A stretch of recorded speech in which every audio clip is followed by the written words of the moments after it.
welcome Andrew DeMille of Quantum Energy as our SBDC Business of the Year. And he is also a former incubator graduate of our Startup Incubator program, finalist in AngelCon as well. And it's lovely to see you today, Andrew. Thank you so much. Wow. Yeah, what an incredible honor to be introduced in such a way as Business of the Year. And thank you all for making time in your day to be here. I wasn't sure, was there going to be a full room of empty chairs or smiling faces? So really, truly, thank you for making the time. Yeah, No, so glad to be here. We're happy to have you. And we also, just so you know, Business of the Year in our Central California region. We are one of 5 other centers, so 6 total. Each nominates a Business of the Year, and Andrew will be competing against the other centers for our regional Business of the Year. So that will be announced in the next month or so. So we wish him the best of luck in that and are rooting for him. And we'd like to, I know that you're going to provide a little more information and background about what quantum energy does. And we have some slides to go, and then we'll get into the Q&A. Sounds great. All right. So quantum energy is, I guess there's a lot of ways that I could think about this, but what we're doing is we're helping clean energy markets de-risk by quantifying the impacts that are not currently being measured beyond carbon emissions. So everybody's probably heard about carbon emissions and how we need to reduce those carbon emissions. And I certainly believe that that's really important. At the federal level right now, that has changed dramatically over the last few months. But for the purposes of what I'm going to talk about today, I want you to just for a moment, just kind of take that and set it aside. There are so many pollutants that happen from our energy system that cause harm, right? Our energy system delivers a tremendous amount of service, right? We've got these lights on, this microphone is powered by the energy from our energy system. I mean, you get it, right? It's critical. And yet right now, the transformation of our energy system to become more reliable, to become cleaner and healthier for all of us, we don't have the data in place to make those decisions as optimal as possible. I'm going to show you some examples about how this works in a moment. So you can think about it from a market standpoint. We're helping to de-risk and accelerate new clean energy into the market. And then we're helping the buy side. So think of some of the largest corporations. You do business with these corporations. We're helping them to make better decisions that maximize every dollar that they invest in their power to also yield positive societal benefits. And that's now good for business. And I can start to show you a little bit about how that works. And then the third piece is around how these markets actually function. And so think about, let's see, what would be a good analogy there? I'll just keep it simple. We provide a software that can help to facilitate and accelerate these transactions by illuminating previously missing impacts or benefits. So I'm going to dive into how this actually works in real life. So on the left, you see this magazine article. And when they're talking about this energy developer bolstering their solar proposal, they're talking about how they used quantum energy's impact analytics to put the health, environmental, and economic benefits of this project front and center. And this is not being done before what we're doing here and bringing this to market. So there's a lot of contentiousness around these projects. Some people most people don't really understand this, and that's why it's so important. You know, you may see solar panels and go, I don't like how that looks. You may see a wind turbine, don't like how that looks. Is it really producing benefits for everybody? It's hard to know because you can't see it, right? And a lot of times these projects have very, very difficult times getting off the ground and approved. And so if you're the developer and you've got a multi-billion-dollar project on the line, which Vista Sands, a couple $1 billion of capital investment required to pull this off, they need every possible way that they can to demonstrate the value of their project. And so they've got the carbon emissions, they've got the economics of here's how much the energy is going to be worth. They've got the basics. But what they don't have, and what they bolstered this proposal with, is how this solar project saves lives. Whoa, really, truly, how does this solar project reduce pollution from the grid system, and how that translates into saving lives? These are some of the analytics that Quantum's bringing to the market, and we're doing it at scale for the first time. How does it impact species? So this project is expected to save 5 species in its first year of operation. It's like, how does that work? That's amazing. And then here's the piece that tends to bring people to lean in, regardless of your political affiliation. Year one, the benefits are expected to be over $600 million from operating this solar project. And this is not to say that there's no negative impacts from this solar project, right? And it's not even emissions free, right? So whenever somebody says solar is emissions free, well, I want you to challenge them going forward to say, well, actually, there's emissions that you have to spend in order to create the solar panels. And that right there is a really critical part of this, because there's so much contention around, well, are renewables good? Are they bad? Well, there's trade-offs. And what we do is we quantify trade-offs. So these are the net benefits from this project, inclusive of the costs of mining the raw materials, the critical minerals for these solar panels, for the electricity and the manufacturing of those panels, for the construction of the solar plant, for the operation and the end of life. And so all of that is included. You can think of this as the net benefits in the first year, which is really quite astounding. So what happened? Well, the project got approved. It was the largest and most contentious project ever in the history of Wisconsin. There's something like 1,000 interveners opposing the project. And the Public Service Commission of Wisconsin, in their proceeding, unanimously approved this project when nobody was sure it was going to get approved at all. And they pointed over and over and over again to the quantification of the impacts that were provided by Quantum. So this right here put Quantum on the map in a really big way. This is one of the largest projects in the world, and we helped it become real. Does that land a little bit for everybody? Just high level, these types of metrics, there's so much that rolls up into it.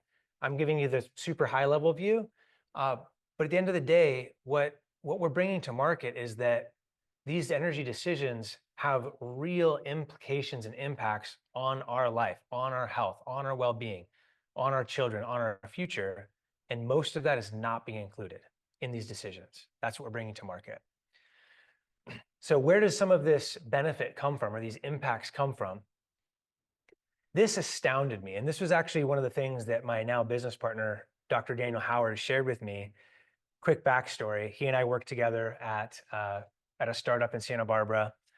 I went off to do a sports tech startup, founded that, led that to over 500,000 members in 100 countries, and it was acquired in 2017 with support of SBDC, by the way. So amazing resources here. But we reconvened at a mutual friend's wedding, and I had no idea the extent of the damages that we carry from our energy system. And it's not to say that it doesn't provide a whole lot of benefit, because it does, right? Like my wife's having a baby soon. The hospital needs power, right? Some of that's probably delivered and imported from coal power from Utah into California, right? California doesn't want you to know that, by the way. But anyhow, back to business. The particulate matter from burning fossil fuels alone is estimated to be causing 1 in 8 premature deaths in the United States, 1 in 5 globally. Do you think that these particulates or this pollution should be included in how we think about how we inform decisions about how we move forward for an optimal energy system that's reliable and that is as healthy as possible for you and me and our planet? That's what we're doing. So we're bringing to market this ability to translate unseen impacts, right? You can't see that. If it's really smoggy, you can kind of see the smog, right? You've probably been to LA or somewhere where you're like, wow, the air doesn't look that good. But a lot of the pollution you can't see. And so it's very difficult to quantify. What we're doing is we're making it visible, and we're putting it into a quantitative format in a credible way. using industry standard metrics that allow this to, I mean, truly, we're transforming the economics of energy. And any economists in the room? Boom, we got our economists. Do you know what an externality is? Okay, can you tell us? Yeah, it's like a impact because of some event or something. So it's either positive or negative. Something like this. Bada bing. For those on the recording, externality is a positive or negative impact. There you go. And so in simple terms, we quantify the externalities, right? So the backstory when Dr. Howard had this moment, he was basically having, what I recall in the story is he was kind of having this heated debate with his professor. Professor's going, no, Daniel, we don't quantify the externalities. It's too difficult. It takes too much time. And so therefore we just don't do that. It's impractical. And he's like, well, how big are these externalities? Are they as big as the cost of the energy infrastructure itself? Are they as much? Are they more? Right? He goes, I'm going to find a better way. That was over 10 years ago, and we did. And so that's what we're bringing to market, is the ability to quantify externalities and to do it at the project level in a scalable fashion for the first time ever. So we can internalize the externalities. And when you internalize the externalities, these impacts, it changes the value of energy. And it helps to drive forward high impact projects that reduce the burden and create better outcomes. All right, I'm going to move much more quickly going forward because I don't want to take up all the time presenting. I want to have the dialogue. All right, so this is an example of what happened with the Vista Sands solar project. Remember the PV Magazine article at the beginning? All I want you to take away from this is that this increase in solar, that's the big green bar, right? So that increase in solar made it so that it's expected. This is a predictive model, right? The expectation is that the natural gas will be reduced and coal will be reduced to meet the demand for every hour in this region of the grid. Okay, I'm trying to keep it simple. There's all sorts of modeling on a super high resolution basis with hundreds of millions of data objects on an hourly basis that go into this. So we're keeping it at a high level. So what is the value of displacing or removing the need for some natural gas and coal? That's the question. So here's the health benefits. I just see that your screen sharing is covering that up a little bit. But what I want you to see, so the carbon line up top is driving the majority of the health benefits according to the model. But what is underneath it, the particulate matter and the human toxicity emissions, they're often as much or more. And so for simple terms, rough math, what I could say is that by not measuring these impacts beyond carbon, we're roughly missing at least half the story. Sometimes it's a lot more. And so without these analytics, it's like, okay, well, what's the value of this? Nearly 2,500 years of human life expected to be saved because of the reduced pollution to our air, to our soil, and to our water. Biodiversity benefits, 5 species saved. You see the bottom left here, it says life cycle land transformation. And so this is counterintuitive. I'm going to focus you for a moment on the negative impacts. This is one of the most important learnings over the last 5 years. If we don't acknowledge the fact that renewable energy has negative impacts, we'll continue to be polarized and divided. Anybody that says it's emissions free, it's just, there's no silver bullets. Everything has trade-offs. And that's why it's so important to quantify it. So by quantifying the upper bound of the life cycle impacts on land, it becomes credible. People start to go, oh yeah, right. It is bad for the land. You're right. It is bad for the land in terms of covering up with solar. This is also before the developer does any mitigation and rehabilitates the land. This is row cropped, highly lots of agricultural inputs like pesticides and herbicides and these types of things that will be no longer needed. But nonetheless, I digress. Oh, there we go. But what does that translate, and how do you think of this and understand this decision about this project in context when you translate it into dollars? So now that little life cycle land transformation, it's just like a little blip relative to the positive impacts. So you go, this is what helped the decision makers in the Public Service Commission have one way to think about it is the cover. They needed evidence to say yes in the face of a contentious proceeding. They needed the evidence to make a good decision. In this case, they decided it was to approve Vista San Solar, and Quantum was a part of that. So I'm going to pause for a moment, and we've had backing from the National Science Foundation, which is amazing, some amazing early stage energy tech investors. We help with decision making, we help to accelerate projects, we do annual reporting. But rather than keep talking, let's have a conversation. Let's get the audience engaged. Madison, if you want to just bump to the last slide. Thanks for, there's questions. I'm really curious with the biodiversity in 5.3, how do you determine how many species were saved? That's a big question. Yeah.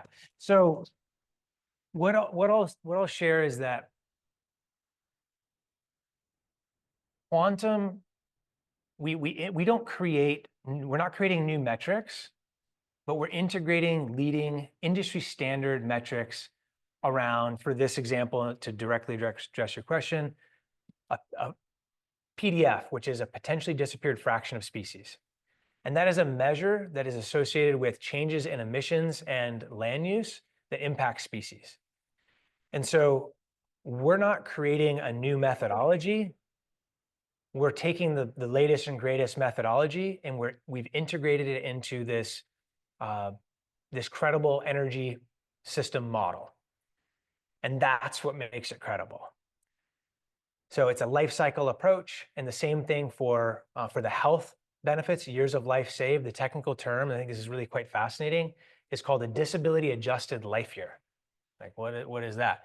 Basically, it accounts for morbidity and mortality, meaning the likelihood of disease and the likelihood of premature death rolled up into one metric. So yeah, you're welcome. That's the high level answer, by the way. If Dr. Howard was here, we could go super deep. I'm glad we got questions. Yeah.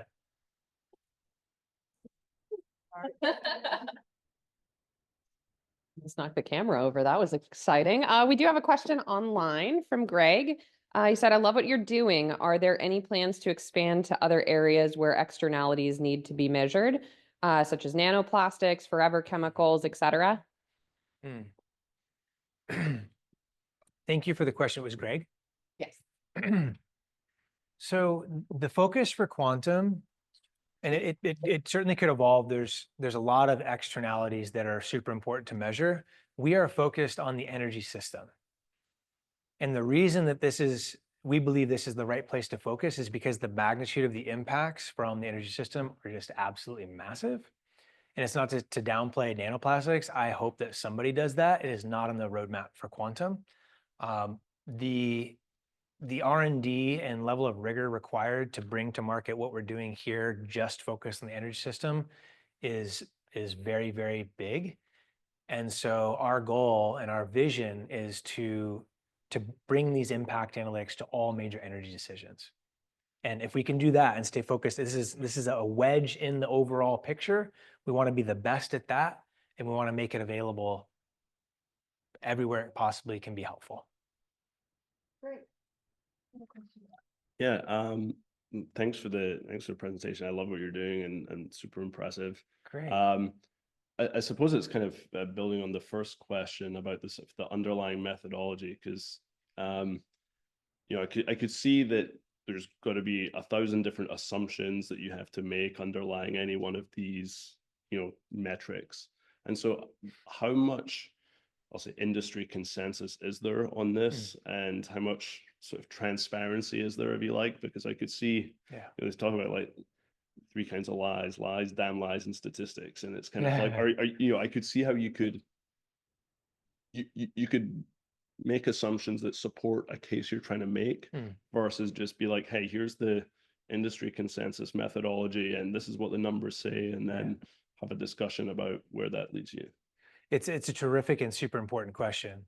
And whether somebody verbalizes it or they're thinking it, everybody does something like what you just asked. How and why should I trust this data? Right? So are there assumptions being made? Yes, but they're largely embedded into these industry standard methodologies that are widely accepted as the best and the leading. Are there assumptions baked into those? Oh, you betcha. right? But we don't, when it comes to running these projects, we can't be the man behind the curtain, trying to put one in favor of the other. We run the project using the model. So I didn't mention this, it's called Total View Energy Platform is our model. And we integrate life cycle assessment methodology. You can look it up on the docket. It's called Recipe. So this is developed in the Netherlands. It's widely regarded as the best methodology. So that's one piece of it that makes it super credible. And then the other piece is that this is a little bit more technical. We back test the model's outputs to the reported generation from the Energy Information Agency. So this is the body delivered, and this is domestically in the US. It shares with us what was actually generated by every single generator across the entire system for an entire year at every single hour of the year. The model is calibrated and back tested within 1% of reported generation.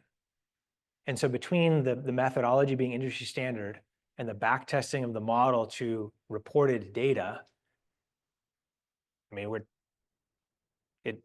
you get the biggest leading attorneys, and they've gone through and, they're generation, you talk about power. Yeah, power generation. Yeah, power generation. And then maybe the other piece on your question, which is also critical, industry consensus, I think you said. This is what Quantum's looking to fulfill. There is not industry consensus about how you quantify these externalities. And largely it's been because there has not been technology available in a practical way to do this at the project level. And so just last night, I was on with the World Economic Forum. They've just invited us to be part of their coalition.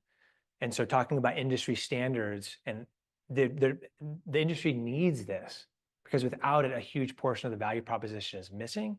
And so that's really where we're looking to be. How do we introduce this as a new standard and enablement that can be scaled across geographic markets globally, starting with the US? Yeah, terrific question.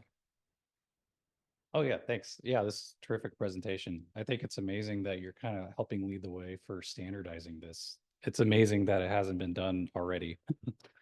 One of my questions, I was really curious about your technology in terms of like, when you have a new customer, is there like an intake where they just submit, put in a form, and then the model actually kind of creates all this based on the inputs from the interface? Or how much work are you doing as a human versus the system itself?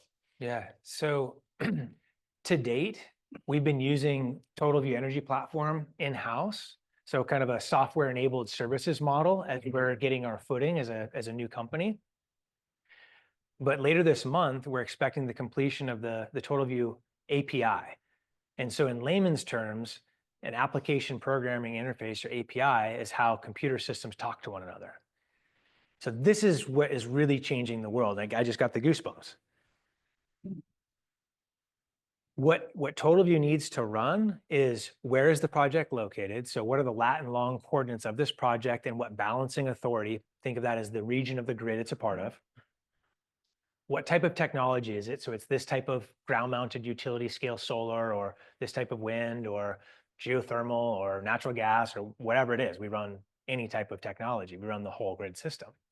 And then the capacity. It's this, in this case of Vista Sands we were looking at earlier, it's 1,300 something megawatts, massive. And then the model takes that, and it has what it needs to run. So for high resolution, we get from developers what's called an 8760 profile. Anybody guess how many hours there are in 1 year? 8,760. It was a trick question. So they have these to do their financial modeling. They have an 8760 in which they forecast the expected economic output of a given project. We take that, and then we have the finer resolution around every single hour of the year, what's expected to be generated. So API is coming soon. This is what is going to allow these analytics to be illuminated for the first time in energy marketplaces, as an example. There's some really, the leading ones that we're interfacing with. I'm very confident that somebody is going to take a leap and light this up with thousands of projects around the world And, hopefully in a very short period of time, people go, the externalities are now quantified. This changes everything. So, yeah, thank you. Cool. Yeah, no, great company. It's really cool to see this vision kind of come to life too. And I was kind of curious. I had a similar question about the inputs, but I actually probably need another question. Because it seems like this sort of business works a lot with sort of the regulation and sort of this kind of governmental approach with, reducing and kind of showing the full picture. I was kind of curious, how do you see you tackling sort of this governmental side of this business in terms of, working with these big sort of corporations and stuff? Yeah. You're spot on. The regulatory side, the policy side is absolutely huge. And to date, we have explicitly not focused on that because governments move so slow. And in that Vista Sands project, who was the audience? Who was the ultimate decision maker? It was the Public Service Commission of Wisconsin. What do they need? They need evidence to make a good decision. And so in talking, we kind of go back to the question over here about the standardization, how do we influence regulation? Where this is headed. We just recently won another major, the largest privately held clean power producer in the country on the back of Vista Sands. They came inbound, we saw what happened, we need that too. So now we're doing a project for them in Wisconsin that should be coming out in the next few weeks as well. So in terms of government and regulation, they're currently lacking a lot of the evidence that they need, a lot of the data that they need to even understand how to write good policy. So we recently replied to Illinois', it's called the short version is called the REAP, Renewable Energy Action Plan, if I'm not mistaken. And basically they're saying, hey, we've got all these data gaps. We're not sure, I'm paraphrasing. Please don't think that this is the actual the actual language in the request. Hey, well, there's all these data gaps. We don't really know what to do. We don't know how to make good policy because we don't have the information that we need to understand the trade-offs. And so we replied to that. So that's now a part of that process. In short, we believe that governments all over the world are desperately wanting this information, even more so than, say, a corporation buying energy. Why? Because governments are paying for these impacts just out of different accounting buckets. Right? You're our economist, right? You get that. So they should care. And a lot of them do, especially if you're talking other parts of the world right now. You're kind of tying that into your model almost of what they're paying for. Yeah, exactly. Financially valuing the externalities. Yeah. Thanks. Yeah, you bet. I wasn't expecting so many questions. This is so fun, Donica. Donica, when did we get you involved? Yeah, Jason, good morning. Yeah, I'm Jason with Jackrabbit. So we have some overlap in what we're trying to do. We're working with, recapturing materials from construction and demolition activities.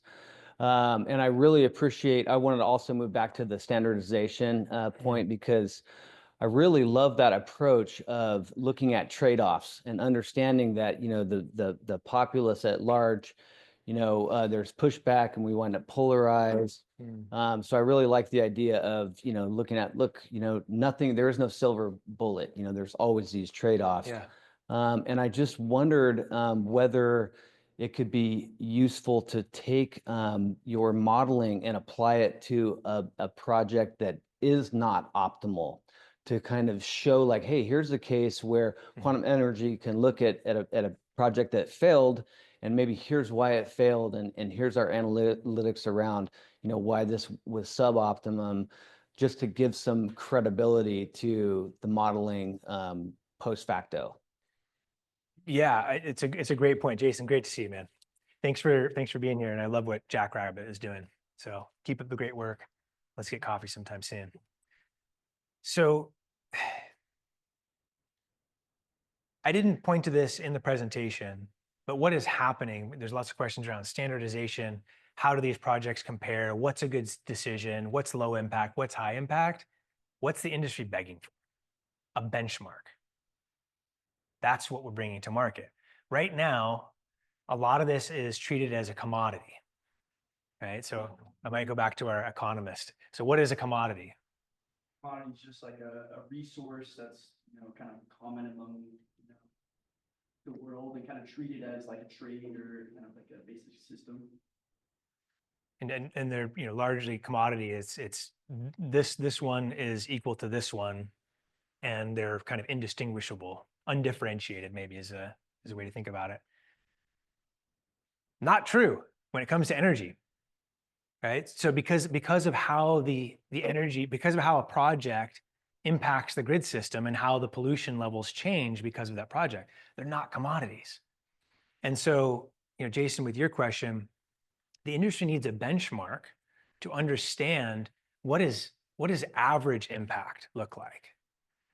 And then, you know, so here's the average, here's the, you know, an average project. Well, this one's low impact and this one's relatively high impact. Right now, the market can't see that, right? Maybe based on carbon emissions, you can compare this one has more carbon emissions weighted than this one, but the information that we're showing here, that we're bringing to market, it's not contained in the carbon signal. And in fact, sometimes going on that, you miss out on the pollution that impacts human health in a really dramatic way. And so in short, the industry needs a benchmark to understand this. Investors in clean power need a benchmark to understand how to make good investments. And in fact, out of the back of Vista Sands, inbound came one of the investors in Doral. This is something like a $600 billion euro asset under management fund who backed Doral and their projects. And they basically said, we saw what happened with Vista Sands, thank you, right? We helped them deploy another $500 million in capital at least. I mean, not solely, I don't want to take full credit, but it was critical. And they basically said, measuring these impacts is critical to our business. How soon can you talk? I'm thinking, oh, this is getting real. We're going to where the money is, right? And that's where I changed to accelerating energy markets, because the investors in these infrastructure projects that are just massive, their investors, so their LPs, their limited partners, apparently, are saying, you don't get our money anymore unless you can measure impacts like this to inform our investments.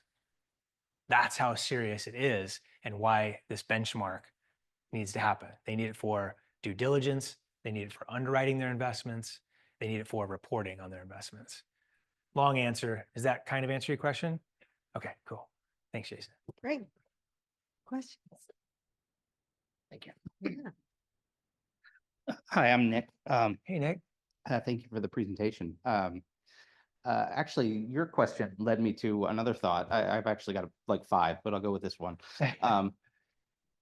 Does your analytics system, or are you considering the possibilities of what it could do for other forms of scenarios that have the same sort of issues as what you're talking about with these energy systems? Examples I'm thinking of are fuel systems, you know, like a comparison of gasoline, diesel, a hydrogen fuel cell, electric, you know, that kind of thing on where it's not connected to a grid, but it's still part of our energy system. Or even things like materials, you know, like what is the cost and issue if you're going to use, you know, wood versus bamboo versus steel, you know, in terms of your construction materials. Or I can think of, you know, probably hundreds of other scenarios that all have the same issue of what's the real benefit here? You know, everybody says, oh, this is more renewable, this is better. Yeah. But then you start looking into, oh, but the processing of bamboo is, you know, has all kinds of chemicals involved and things like that, where they haven't actually been quantified at this point. Is that something like that would fit with your analytic engine or your thought process, or is that just, that's a whole nother realm of things to start tracking down, so to speak? Yeah, the first half, absolutely relevant. The second half, kind of outside of the scope of how we're envisioning our path for a company. Sure. But to expand beyond electricity, I think, to the energy system is your point, including fuels. Fantastic question, insightful question. And in fact, we are working with the preeminent leader in R&D for the global power industry, called EPRI, Electric Power Research Institute. The research that we're providing is going to come to the market probably in Q3 or Q4 this year. And it includes things like hydrogen. So the takeaway here is that here you have the leading R&D provider. The initiative that we are a part of is called the Low Carbon Resource Initiative. it's comparing various net zero carbon energy pathways for the United States economy-wide by 2050. Only problem is they're only looking at carbon. So what are the non-CO2 human health and ecosystem benefits, and what are the economic implications of those? So you have an entity, I think they've got a $400 million a year annual operating budget, and here comes little old Quantum to fill that gap.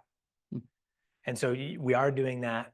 It's a huge undertaking, and it's a necessary piece of this puzzle as we transform the energy system in optimal ways. There's a lot of variables there, and that includes fuel beyond, electricity. Yeah, great question. Thank you.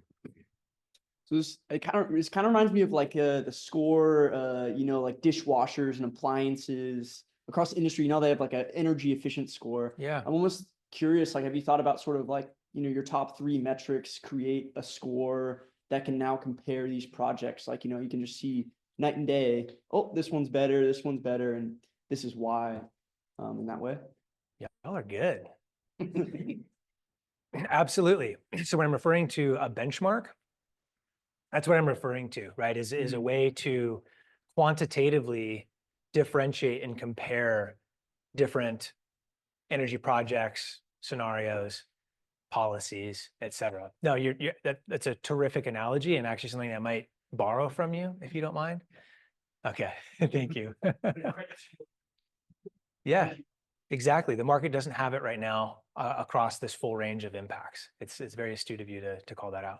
I just looked at Andrew because that's something he's talked about for a while. Yeah. A little bit of scorecards. So, Yeah. Yeah. There's a question from online. Yes, a couple questions online. First one is from Sky. He said, can you touch on what you're doing to tackle the concept of net zero? Is that Sky Sartorius? Yes. Sky. Oh, Sky. Thank you. Thank you so much for the question. And I hope all the best is for your family, your growing family. Sky is amazing. You've ever met Sky. What are we doing to tackle net zero was the question. Mm-hmm. Well, what we're doing by bringing this data to the market on the supply side of the market is we're giving investors more confidence and de-risking their capital to deploy more clean energy. And when you deploy more clean power, you reduce carbon emissions.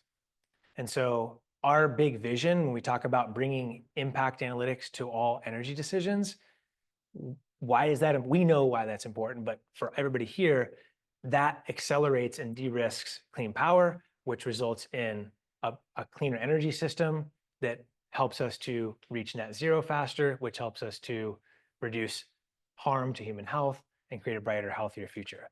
So it's a benefit that we expect to come by bringing these analytics to the market at a scalable way.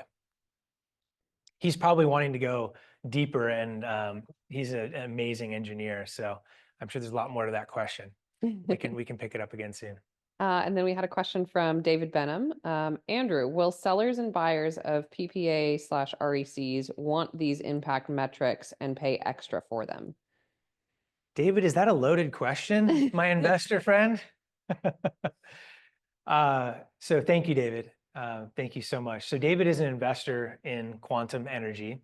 And in fact, on the back of AngelCon, David was a lead in our due diligence.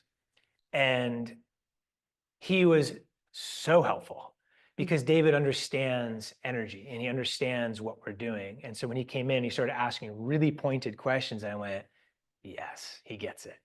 And so thank you, David. And he brought in some other angel investors. David even put together something called a special purpose vehicle, which allows multiple investors to come in together and become one entry on your capitalization table. And so it allowed a lot more folks to get involved in back Quantum on the back of AngelCon. So amazing. Also, E8 came in because of, in part because of David's introduction. All right, now to your question. By differentiating these, well, let me back up. PPAs and RECs. PPA is a power purchase agreement. This is a very common form of how large corporations will invest or buy clean power. I won't get into the details, but just know that it's a financing instrument for large scale purchases of clean power. A REC or a REC is a renewable energy credit. You can think of that as 1 unit of clean power, a megawatt hour.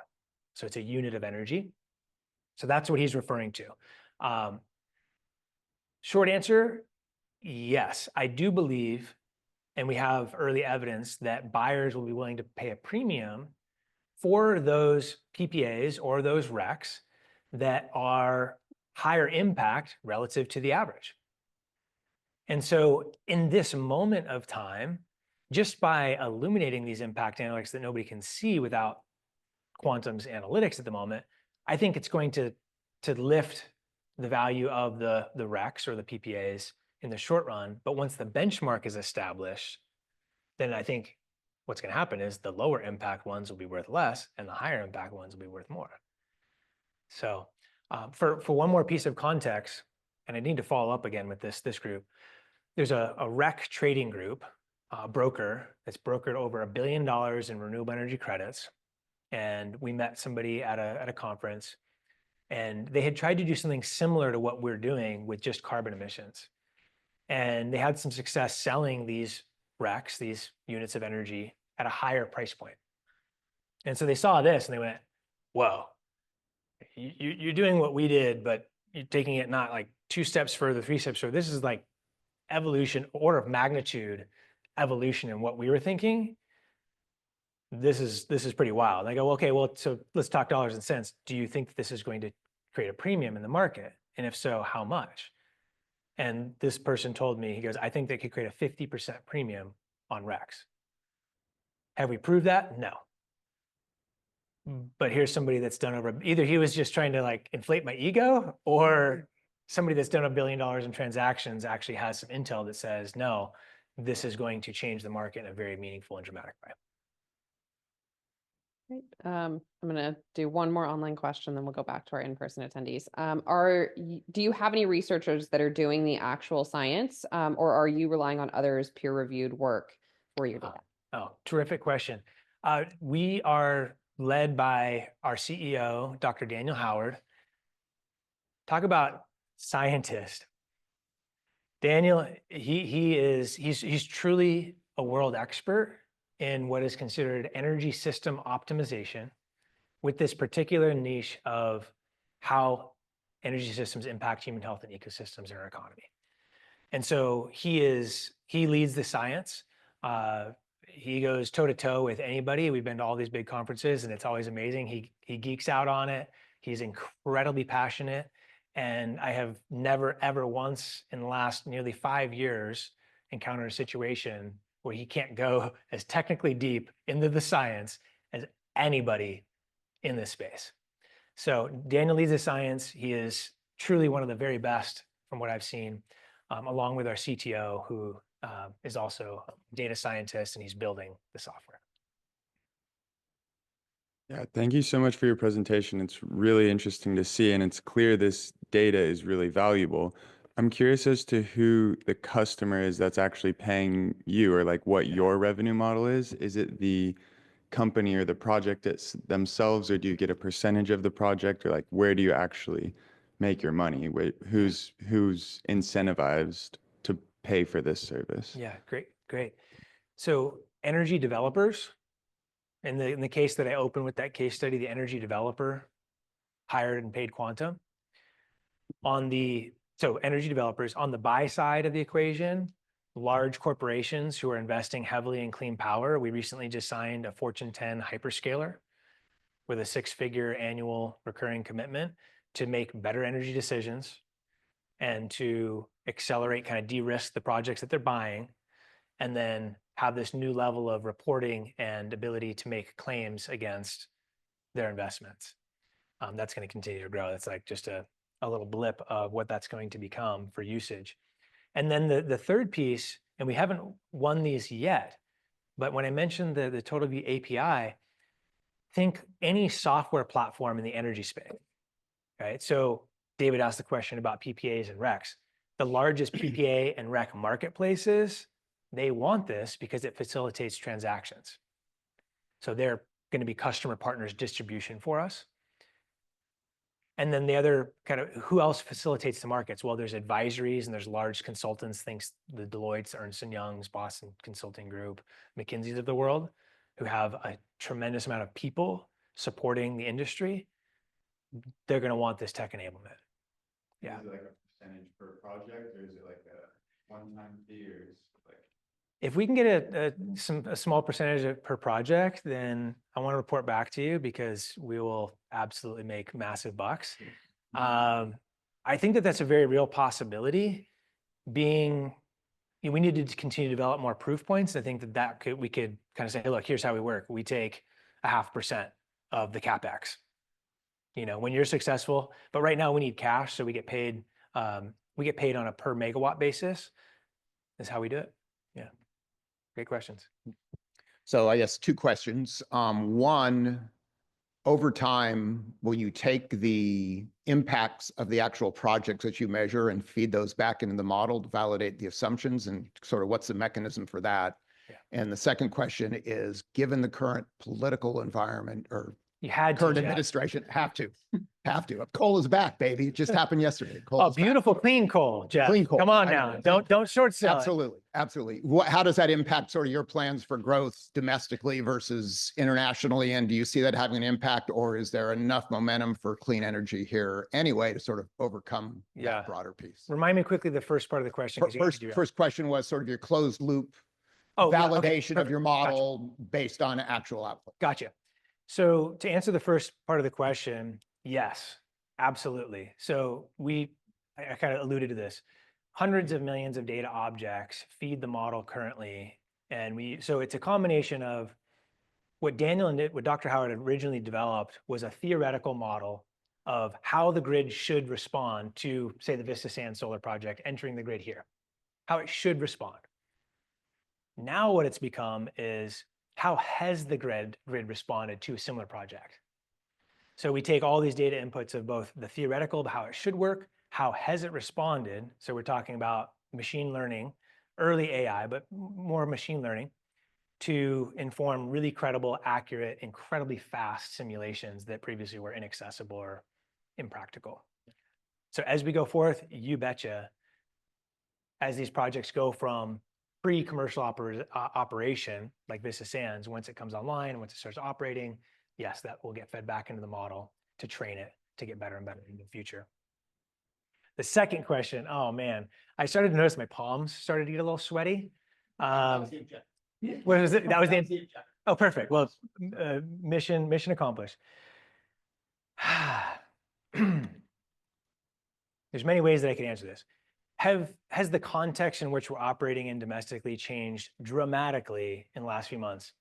Absolutely, no question. Has the perception of the value of reducing carbon emissions plummeted? I would say yes. Do I view coal as beautiful, clean coal? No, I don't. I think that is a dinosaur industry. Even folks that are in the industry, let's set aside my personal values for a moment and just talk about economics, which we haven't been talking about, just purely economics, talking about externalities. Coal is expensive. You have to pay for fuel. You have to mine it, right? So why are renewables winning so often? Is it because I love the whales and love hugging trees, which both are very true. I had an epic whale encounter in Hawaii, free diving in 400 feet of blue water, and 2 humpback whales, a mom and a baby, swam up to me and looked me in the eye about, from me to you, Jeff. I love the whales. Back to the story. It's expensive. You have to mine, you have to pay for fuel. What happens when you go fill up your car? You got to pay for gas.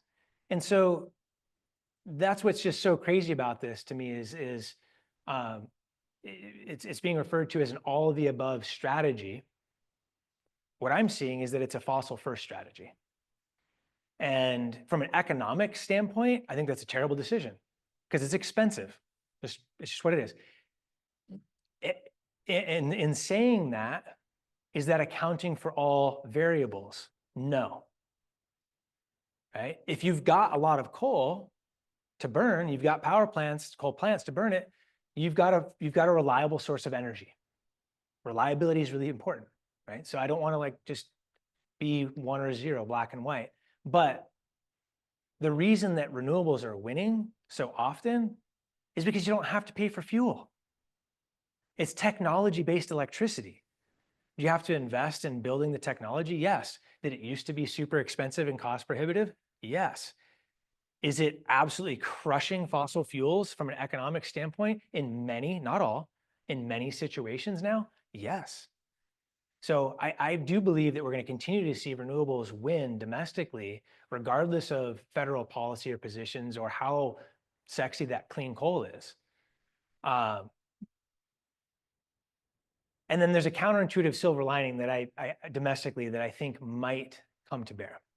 If you are a clean power developer, or you're an investor in clean power, and you're operating in this environment, and you've been relying on largely on how many carbon emissions you're reducing, you know, if we talk about that with how many clearly the first thing of order is how many electrons are you producing, and how much do those cost? And then it's how many carbon emissions you're avoiding. But that just plummeted. So if the chunk of your value proposition has relied on something that no longer has value, you got to find a better way to sell your product. That's what we're enabling, is to say, hey, look, clean power is worth so much more than how we've historically been talking about it. So we are driving and enabling a new narrative that helps to capture this nuance, quantify the externalities, and bring to bear new benefits that previously weren't included in the economic equation. So it wins because of the economics. 100%. And this just helps the economics to become more obvious or more palatable. Yeah. 2 more questions from the audience. Here and here. So continuing on this of economics part of it, because yeah, like also love whales and trees and love all of that part of it. But Clean air. like we kind of talked before, the sort of credibility is based on industry standards, you know, assumptions, you know, metrics, etc. And hopefully benchmarks at some point. So, you know, as opposed to some proprietary algorithm, you know. And so how, you know, clearly you're sort of, or it appears as though you're sort of leading the way and the idea is revolutionary, but how do you kind of protect your business edge, if you like, your competitive advantage when the underlying math and everything else is all just open? It's a terrific question. So a couple pieces to that. The reason it's credible, again, is that we rely on industry standard leading methodology, and then going back, we back test to what was reported, right? So, but between that, how we get the super accurate grid simulations is proprietary. We can unveil the outputs and say, hey, look, these are super credible because they're very, very close to what was reported from this grid system. But how we go about delivering that high degree of accuracy and do it in a way that takes, literally it takes minutes.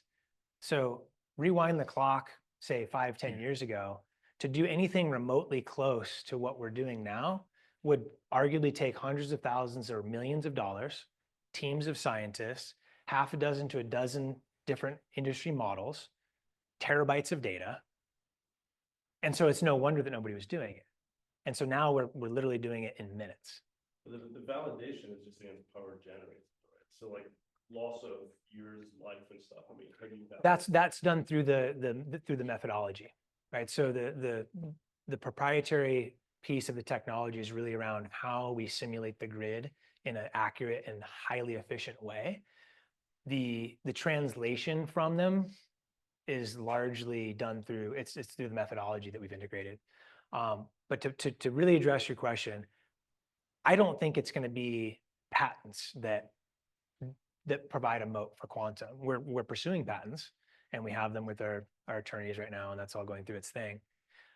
But I see that the industry needs standardization. And so, for example, we're working with we're members of what's called the Clean Energy Buyers Association.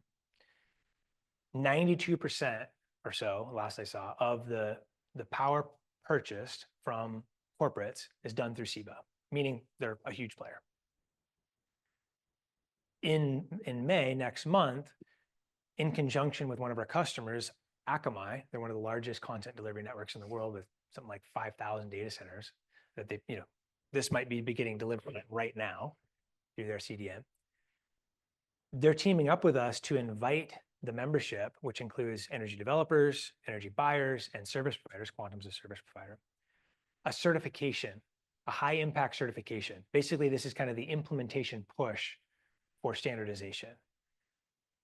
Quantum has the potential to be the data engine that enables this standard to be possible. And so I see a moat growing by getting the market to a place where a big player like that says, this is immensely valuable to us to be able to communicate beyond what we're doing now into the metrics that you've seen. And we want to provide a way for our membership to get certified to what level their procurement has impact. So that's one example of how we're thinking about defensibility and a moat, because once you implement the standard, it becomes difficult to change it. So we'll see. Somebody will win that. Okay. Yeah. Jake, last question. Hey, Andrew. Hey, Jake. I'm curious how you pick which externalities to measure and whether your customers are most interested in certain ones and how those have shifted over time, if they have shifted. Yeah. So we integrate the lifecycle impact assessment methodology, which has all these impact categories, right? So again, we don't create that, right? So carbon emissions, particulate matter emissions, human toxicity emissions, to put it into buckets, all major pollutants. This rolls up hundreds of pollutants to air, soil, water. So that is what the methodology provides, right? And so we plug our data into that. There's how to describe this? There's been a counterintuitive learning when it comes to certain contexts, like imagine you're trying to develop a renewable power plant in a township in rural America that votes heavy Republican, a deep red state, right? Imagine how it would go if you showed up and said, hey, you should allow us to build this in your backyard because we're going to reduce this many carbon emissions. It's going to be so great. It not only does not work, it backfires. Like you get chased out of town. And so the counterintuitive learning is we're having developers ask us to just do a local pollutant avoided lens into the data and omit global pollutants like anything that causes climate change. Just focusing on the pollutants that happen locally and presenting the health benefits. And so a subset of the overall metrics can be incredibly valuable given the context, given the audience. Lots of questions. Wow, I did not expect. Yeah, you all did a great job. I appreciate everyone here in person and online for your thoughtful questions for Andrew. We are so proud of your journey, happy to support you through the SBDC, through the incubator program, and we are honored to present you with your Business of the Year certificate from the Wow. SBDC. Thank you. Yes.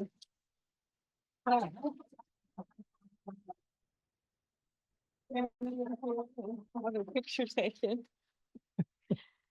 And then Madison will do our last slides before we get to some networking. Thank you all. Thanks so much. I thought we were going to have a conversation. What happened to our conversation? We all had brilliant questions. Yeah, that really. did my job. It's Well, wonderful. Before we do, and so one of the questions I'm sure that was going to be asked is something to the effect of, so how has the SBDC supported quantum energy beyond this certificate and beyond the SBDC coffee mug that I received earlier, which I will happily drink my coffee out of? So I don't get paid to do this.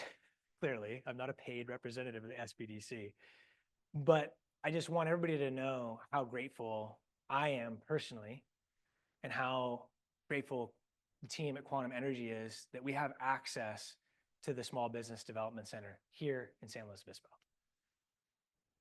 I could not have done it without these resources.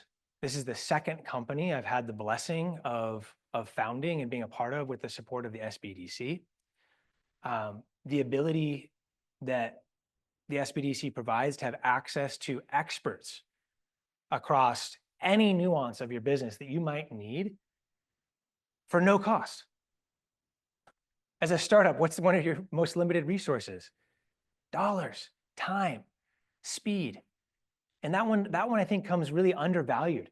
You couldn't even go out and hire somebody and pay hundreds of dollars an hour to get access to both the level and quality of resources available through the SBDC, but you can get them on a dime. You can't put a price tag on that. And so every step of the way, inevitably challenges come up, whether that's an HR issue. I was just on the phone with Morgan. I've got a family situation. She helped me out to talk through a really stressful time. Amazingly, like next day, taking my phone call, talking to me for 45 minutes to an hour. Amazing.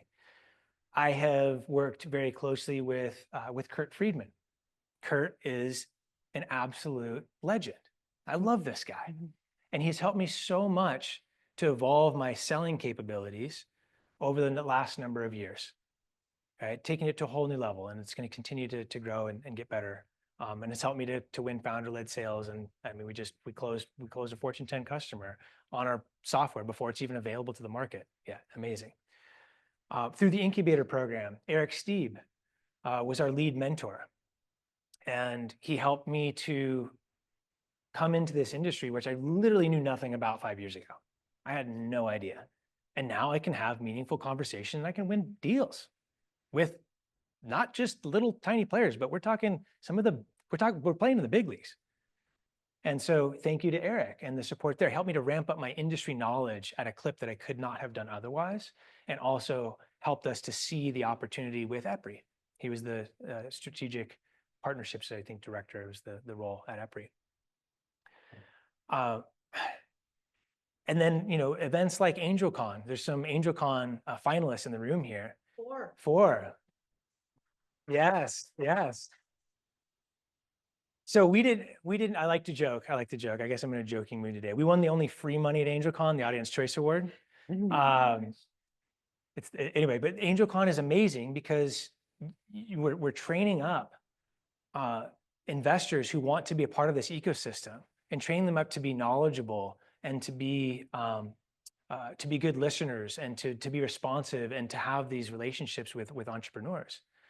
I mean, we need that. And so thank you for AngelCon. And then on the founder side, to go through the process, I mean, Jake, like whether you win or not, how much better off are you to get to this point as a finalist? Way better off. I had coffee with you. We went through your pitch deck. It's awesome. It hits. So whether it happens at AngelCon or somewhere else, you're on the way. And so the program is epic. We met our first through an introduction at AngelCon. I got introduced to the landowner of the largest renewable energy complex, not in San Luis Obispo, not in California, in the United States. Whoa, right? That happened through a text message following at the back of AngelCon. So I literally now have a relationship with the landowner. This guy's got over something like a 1 million acre ranch. The projects went from 2.8 gigawatts. It was largely stalled for 2 years. We brought our impact analytics in about 8 weeks, the largest portion of that project was approved and permitted. Now it's expected to grow into a 4 gigawatt project, right? So these are a couple examples. Another one that came out of that was David Benham. I mentioned David earlier. David saw something that he thought was special. Most companies that are startups, they need somebody to take a bet on them, especially when times are tough, right? You're gonna hit hard times as a startup. David saw something and he took the impetus to get together what he called the Climate Impact Motivated Angels, a special purpose vehicle that got everybody together, and we got a bunch of relatively small investor checks together into a really meaningful investment in quantum. and then looped in E8 Angels, the leading clean tech angel group in the country. So I could go on and on about how much I appreciate and I'm grateful for the SBDC, the leadership team here. Donica, congratulations and thank you for stepping in to lead this this group and this this movement of people who are here to build companies that obviously that create jobs and that make that provide livelihoods, but also that make a difference. So I didn't want to go straight into the end without making sure that you all know how much we appreciate this. So I hope you get similar out of this. If I can be of support to you, please do reach out. And thank you all for this tremendous honor. And we're just getting started. So thank you.